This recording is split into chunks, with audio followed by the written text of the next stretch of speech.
If you have been wanting to go to Japan, now just might be the time to book a cruise to Japan. Also, we've got a cruise ship that's delayed, some canceled cruises, and a really good idea to help make up for Princess changing their Plus and Premier package for people that had already booked. So let's go ahead and get started.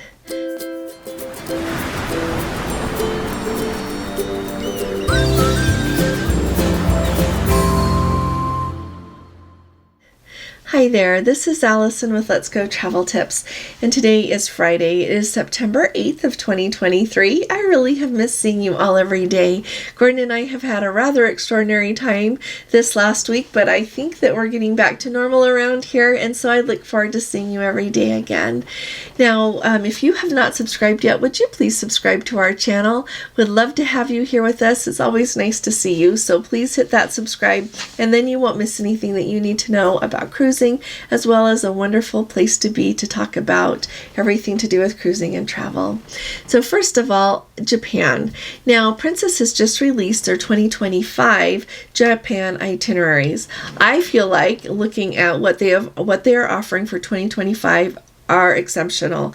The Diamond Princess, as usual, is the ship that is doing those sailings, and they have they're visiting like 36 different ports. 10 of them have UNESCO World Heritage Sites. So when I go places, I like to see places that have been important through history.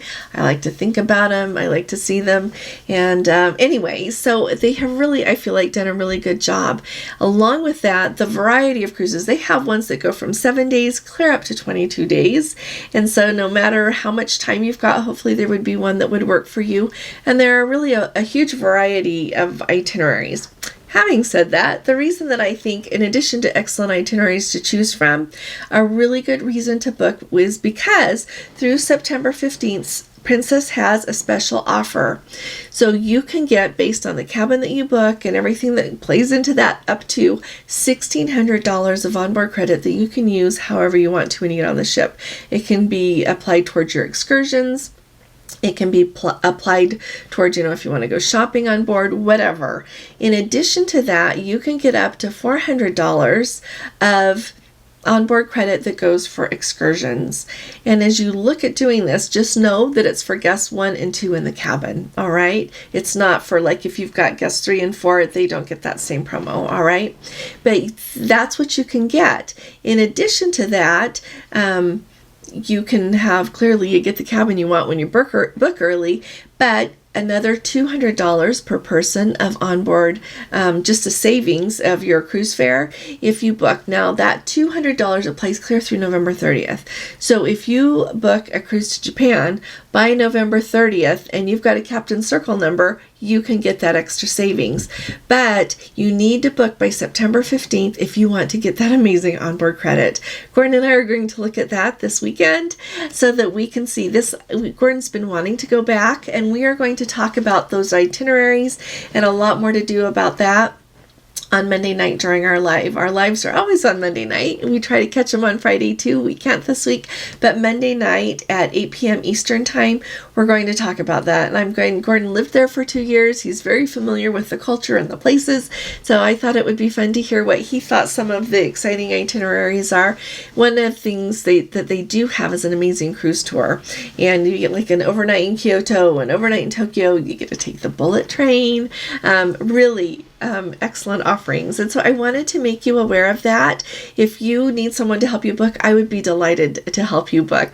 I am very excited about these itineraries. The next thing that is really important, if you're thinking of visiting the Caribbean soon, we have got another hurricane, if you can believe it. Hurricane Lee actually reached a Category 5 status. Today it has been downgraded to a Category 4, and I've been looking at the models and what they are projecting, and they are really hoping that it turns and goes up north before it hits a lot of the Caribbean there. And so hopefully It won't have the huge impact that we just had over on the Gulf side with the hurricane hitting Florida from that side. But I'll keep you up to date and let you know how it's going. We also have a typhoon over in Japan. And so we've got Let's Go family members on the Diamond Princess, and they have an extra sea day. They're hoping that that ship can get back into port okay due to the storm. They've got lots of people staying in a hotel, waiting to be able to get onto the ship. A lot going on due to storms here, and I'll keep you up to date on that as well. But I hope that everyone who's on the Diamond Princess is having a wonderful cruise, indeed on all of the cruise ships. Now, Virgin Voyages was set to launch their Brilliant Lady, their newest ship, later this year. But because of delays that they cite do have to do with crew members and with the supply chain delays, they are not going to be able to launch her as expected.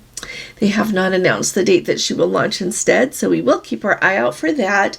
But they are being very generous in that what they are offering their passengers who are on those cruises that they are having to cancel, and hope that they will join them on a later cruise and take advantage of some really nice offers from them there. In addition to that, the Celebrity Apex was due to go into dry dock in 2024, and now she's going to be going into dry dock in 2025. And so with that comes some more canceled cruises. So if you were going to embark on November 9th or the 21st of 2024 or March 8th of 2025 clear through April 26th of 2025, those have all been canceled. So if you are booked on one of those, you get all of your money back. They will automatically refund your money. They will automatically refund everything for, any excursions, anything else that you have paid for, including if you booked your flights through them or if you booked your hotels through Celebrity. They will automatically refund all of that.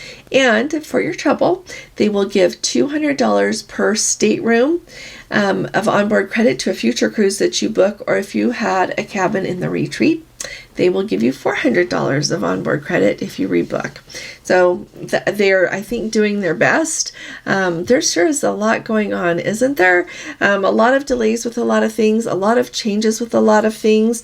And I think that there's a lot more going on than probably meets the eye. We're going to talk about that. I don't mean that in a sinister way, but I do think that a lot of things are in motion. So we need to talk about that some more another day. But wanted to let you know about that with Celebrity if you happen to be on one of those sailings and haven't gotten your email. Now, a Let's Go family member sent me an email, and I thought his idea was a really good one. So we have talked an awful lot about the changes that Princess just made with their new Plus and Premier packages, introducing that casual dining that you are now going to have to pay for that used to be included, as well as having to pay $14.99 to activate your app if you want to order food and beverages delivered to you on the ship, the room service charge, $5 every time you pick up your phone and order room service to your cabin. Those are some of the changes, and it's really interesting to me because cruise lines are making a lot of changes right now, and some things, we grumble about them, we talk about them for a few days, and then they go away. But some things are sticking, and this is one of them. People that booked those cruises before December 14th of 2022, any Princess cruise, and bought that Plus package, and truly the people even that didn't. If you didn't buy a Plus package or a Premier package, you still thought you were going to eat at Alfredo's for free. You didn't think you were going to have to pay $10 for medallion shipping. You didn't think you were going to have to pay to activate your app to have food and beverages delivered to you on the ship. It's always been part of it. And so having booked that cruise before they made those changes really has impacted a lot, I would say a lot, the way people view how Princess handles their customer service. So one of our Let's Go family members sent an email, and I think it's a pretty good idea. He put forward the idea that they should give the cabins $50 of onboard credit if you booked your cruise with those expectations before they announced these changes. If you have one of those packages that you booked before December 14th, you're going to have to pay to upgrade to what the new one is included, and it's going to cost more than even if you had booked after December 14th. It's kind of a convoluted mess, but I wanted to make you aware. His idea is to give everybody $50 of onboard credit to go towards that if you booked with those expectations during that time frame. And then you could use that money. It could be kind of considered, you could eat at Alfredo's with it. You could use it to activate your app. And that would be per week, by the way. So if you are on a 2-week cruise, you would get $100 of onboard credit to help pay for all of those things. I think it's a pretty good idea, and it's really got me thinking. I would like to hear from all of you what your ideas are. What are some suggestions on what they could do to maybe smooth over some ruffled feathers? People have canceled cruises and won't be going back to Princess because of something so simple. In a way it's simple, but in a way it's not simple. I think you all know what I mean when I say that, because it really indicates what they think of their passengers, unfortunately.